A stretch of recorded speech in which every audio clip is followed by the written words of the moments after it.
ಖುಷಿಯನ್ನು ಹುಳವನ್ನು ಏನ್ ಬಿದ್ರು ಕೇರ್ ತಗೊಂಡಿಲ್ಲ ಅವರು ಮಕ್ಕಳು ಬಂದ್ ಮನ್ಯಾಗ ಹೇಳಿದಾರ ನಮಗ. ಆದ್ರ ನಾವೇನೋ ಸುಮ್ಮನೆ ಹೋಗ್ಬಾರ್ದು ಸಾಲಿ ನಮ್ಮೂರ್ ಸಾಲಿ ಅಂತ ನಾವು ಸ್ವಲ್ಪ ತಡ್ಕೊಂಡಿದ್ವಿ.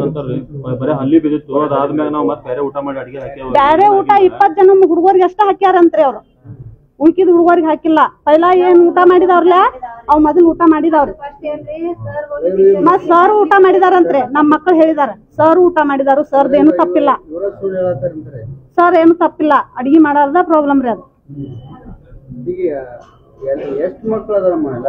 ಎಲ್ಲಾ ಸೇರಿ ಒಂದ್ 50 ಜನ ಮಕ್ಳು ಅದಾರ್ರಿ ಸರ್. 45 ಜನ ಅದಾರ. ನಮ್ ಕೆಲ್ಸಕ್ ಹೋಗಿದ್ದು ನಮ್ಗ್ ಗೊತ್ತೇ ಇಲ್ರಿ ಸರ್. ನಮ್ಮ ಮನೆಯವ್ರು ಆಜು ಬಾಜುಕಿನವ್ರೆಲ್ಲ ದವಾಖಾನೆ ತಗೊಂಡ್ ಹೋಗಿದಾರ್ರಿ.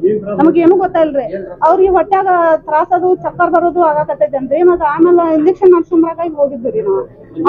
ಅಲ್ಲಿ ಇಂಜೆಕ್ಷನ್ ಮಾಡ್ಸಿದಾಕ್ರಿ ಮತ್ ಜಾಸ್ತಿ ಆತ್ರಿ ಅಲ್ಲಿ ಚಕ್ಕರ್ ಬರೋದು.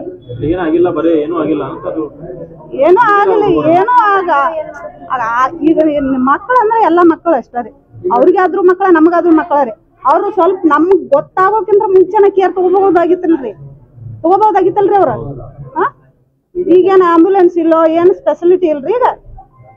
ಮತ್ತ ಅವ್ರ ಕೇರ್ ತಗೋಬೇಕಿತ್ರಿ. ಅದನ್ನ ನಮಗ್ ತಿಳಿಸ್ದಾನ ಅವ್ರು ಇದನ್ನ ಮಾಡ್ತೀರಂದ್ರ ಅವಾಗ ನಾವು ಒಪ್ಕೋತಿದ್ವಿ. ನಾವು ಲಕ್ಷ್ಮೀ ರಾಜನ್ ಅವ್ರು.